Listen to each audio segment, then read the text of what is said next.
Behind me is the apartment buildings that are at the exit to the walking trail that Sugi and I take here in Soripol. Now, walking on the mountain trail is our way of relaxing. It's really important to us in terms of just reducing our stress and just forest bathing. But when we come to the end of the trail, close to these apartment buildings, especially late in the evening, I'm often reminded of my brother. He ended up living in a couple of, this is a rather upscale neighborhood. We live a bit farther away in a more modest area. But my brother ended up living in a couple of quite nice apartments, really, when he was sick with his drinking. And on the one hand, he had a slightly luxurious lifestyle, thanks to the divorce settlement he got. But at the same time, he was kind of imprisoned in those places. And living that way, I think, made him worse. It made him more introverted, more stubborn, and more depressed. So that kind of luxury, having a place of your own, and a steady income, but no real sort of purpose in life, along with a substance abuse problem, is a very dangerous mixture. La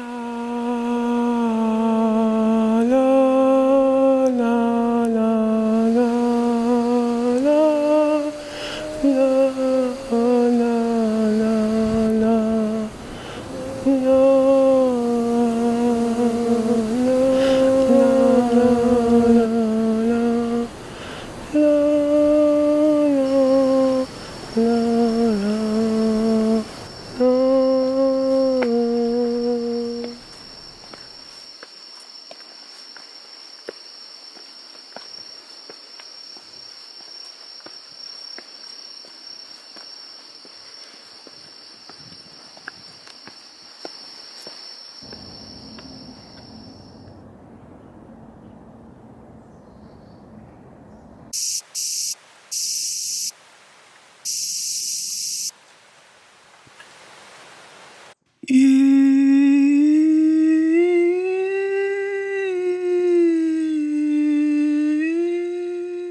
after winter and after the spring, after the summer, comes the fall.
Fade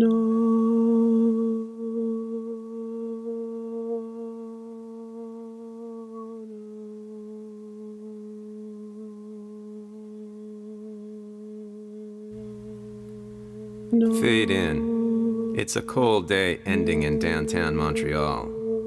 The sidewalks are crowded with office workers and students, the employed and the employment wishing. There are others too on the street. They linger more than walk, and so, logically, they should be extra visible. Yet, in the eyes of the stressed out, society's bustling winners, this last group, impoverished and too degraded to expect a salary, discarded and loosened and loose change desiring, are, in the eyes of the healthy, the ranked successful, people who do not exist at all. But my brother sees them. He sees them with pity and multi-tiered fear.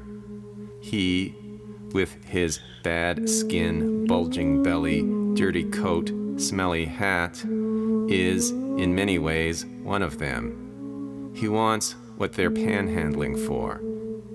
He's carrying it in a glass, heavy bag, in a plastic bag in his hand. But even though his attention is focused on them, the normal people disgust him. When he sees the homeless people's wrecked faces, francophone pale, Inuit tan, runaway red, his heart goes out to them. But despite this unfaked, comradely empathy, his anxious distance is primal, instinctive. His food supply, correction, liquid bread, shall not be shared, shall not be depleted, and so he carries the weighty plastic bag filled with bang-clinking, full liters of Colt 45 and, for good measure, one bottle of blue, and proceeds down Park Avenue, as determined to ignore the street people as the office types and pain virginal McGillers. The sidewalk is so frozen, it's slushy, then freeze-dried curlicues of kick-colored ice are striated into clumsiness-causing shapes. It's hard for pedestrians to keep their footing. "Got any change?" a person's voice says. My brother turns to it. A native guy, Indian or Inuit, he can't figure out which. My brother likes the man's voice. "Got some change there, buddy? I need something to eat." My brother looks at the homeless guy. His face is oval, his skin pocked. He has good features that have been kicked around. The homeless guy looks at my brother. He has pale skin with cheeks both white, with too much inside and rawly reddened by cold. But the reddening continues. It climbs up the bridge of his nose like an ant up a tree and is on either nostril like red lights on a toy car. And he has a big burly beard. The beard so thick it looks animal, rough and wild and flecked with additional substances. My brother looks at the homeless guy and knows he's a drunk. Inside his mind guts, shame that the homeless guy, whose eyes seem fixed on the plastic bag in his hand, with its 4-bottle content, knows him too. Shame at the certainty the guy sees right through him. This moment of humiliation suddenly bursts, a grenade of embarrassment. "Sorry," my brother mutters. He walks on. The streets, which are bare but covered with snow, continue.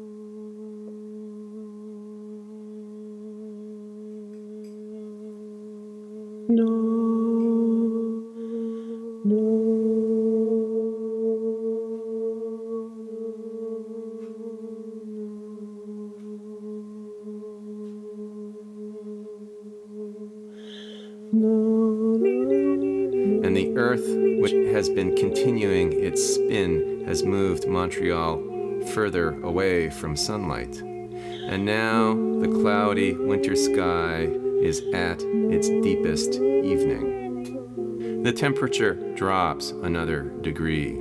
The ice on the sidewalk hardens its unevenness. My brother hears a plaintively vulnerable cry, the mewing of animal baby, and spots a little cat. It's a tiny creature, perhaps an adult whose size has been limited by limited food. The cat's face, direct, humorless, ignorant of charm, looks right at my brother, and its mouth opening, teeth looking like model dinosaur fangs. It meows again, meows right into my brother's heart. My brother stoops to pet the dear creature, stoops with his blurry, badly coordinated balance. Clunk, heavy clink. The cat flees, and my brother, straightening, harumphing at this feline snub, doesn't notice his grip has loosened. Crash! The bag of bottles is snatched by the Earth's gravity and breaks cleanly and multiply on the hard streets. Fuck! Fuck it! God damn it! God damn it! Fuck! Passers-by glance at my yelling bro and close their nostrils against the broken smell of beer. Fuck! My brother's rage is boundless and useless. Cold, cold, cold. He staggers another block and turns his head to the omniscient sky. It, too, has its way of blinking. Little flecks of snow, tiny with cold tentativeness, are falling from the sky. These little flakes, like spittle, fall on my brother's face, and a memory of childhood fills him with such absoluteness. It's recalled Ottawa, 1969. Walking with my mom and dad and me to a neighborhood rink. Outside sensations. The feeling in old, gone memory of living on a quieter, nobler planet. The feeling of great, pervasive quiet. The feeling, too, that the past equals the present and has the power to enter it. Inside sensations, our rickety home, our bright kitchen, skating for hours outside, returning to heat. My brother suddenly remembers the homeless guy and feels a big regret. He feels like he just let down a friend. He backtracks, his movements a little more agile than they've been recently. Like any addict, being denied his addiction cheers him up. But the homeless guy's spot is empty now. The past is shoveled aside by the present. Friendship potential is, these are the odds, usually bombed into oblivion by reality. My brother keeps walking, his face and hands turning more and more raw, and he leaves the present once again, and he walks down side streets that are concrete portals to childhood and past.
Standing on the Eglinton Street viaduct at 5 o'clock on a Tuesday in February, Matz thinks of killing himself.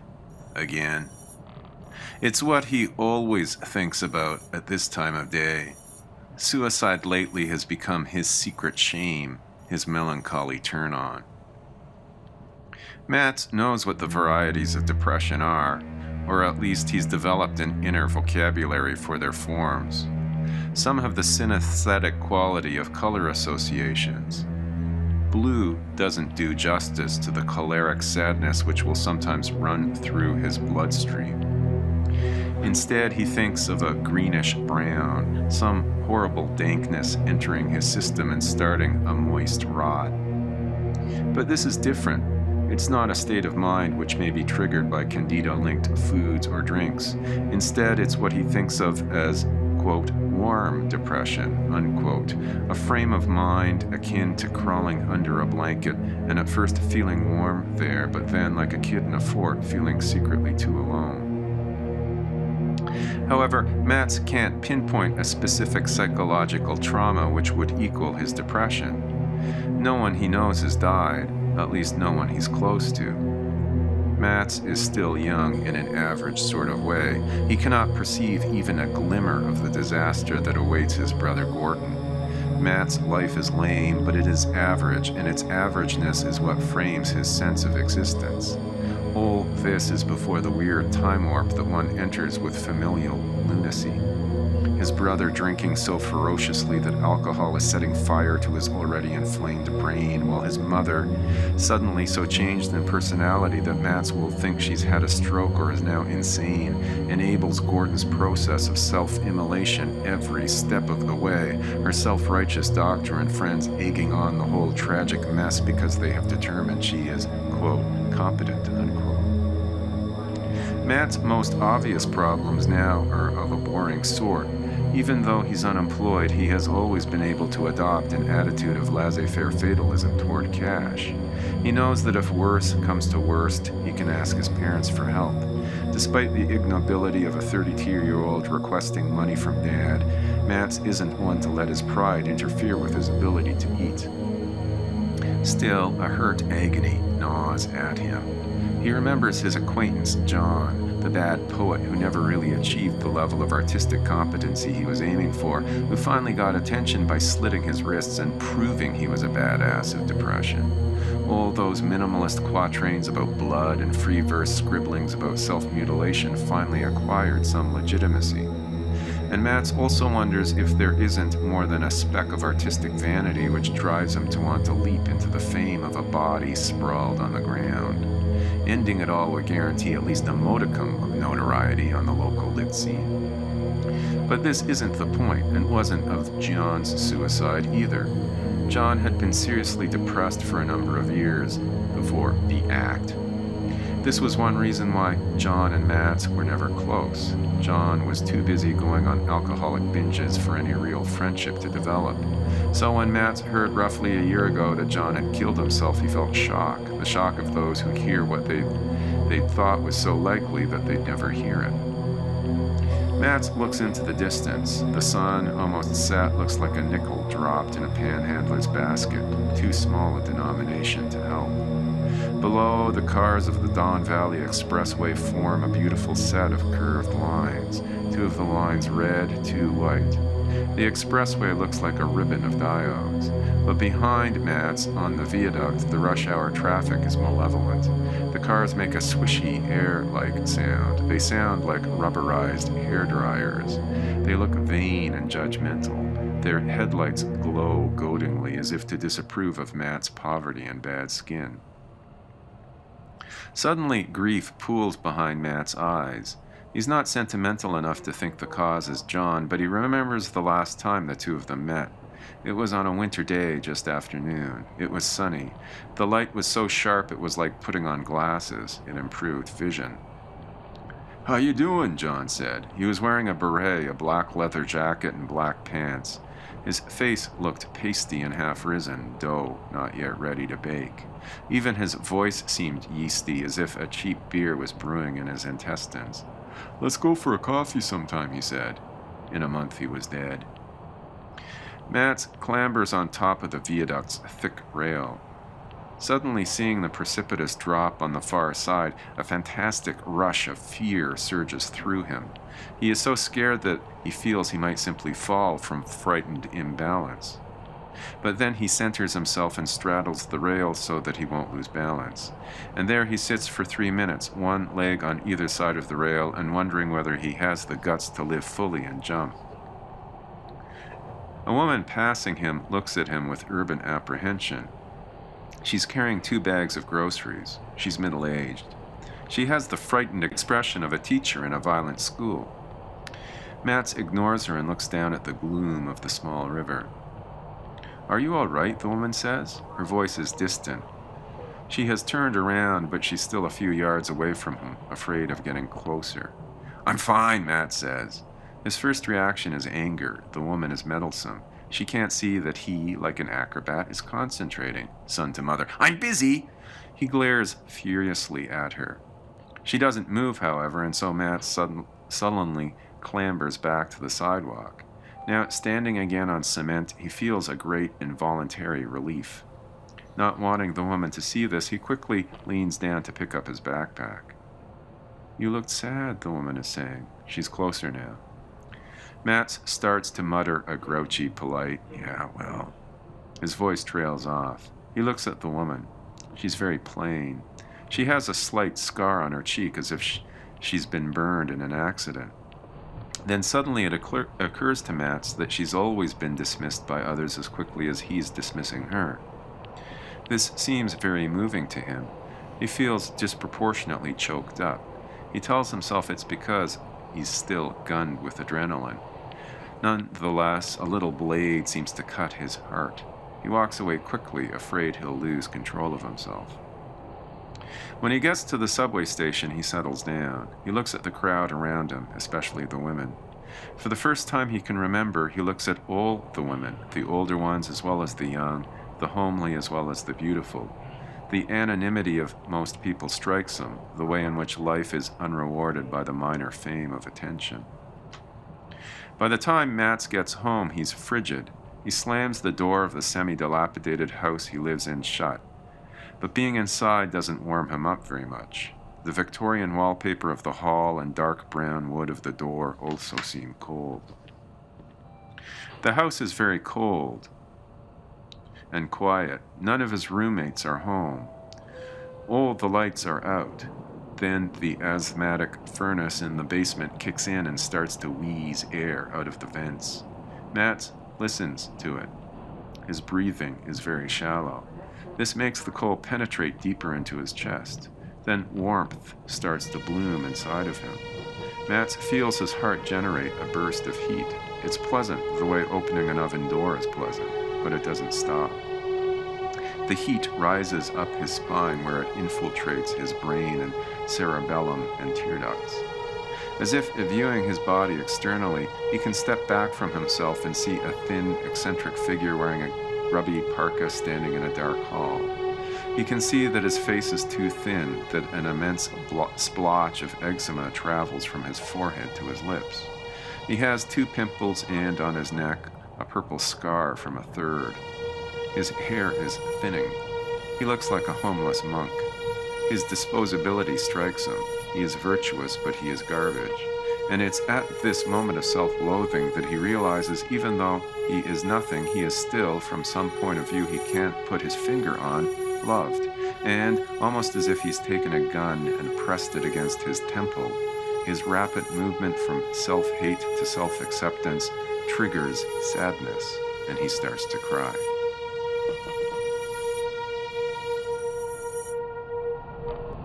Next station is Hyde Park Station.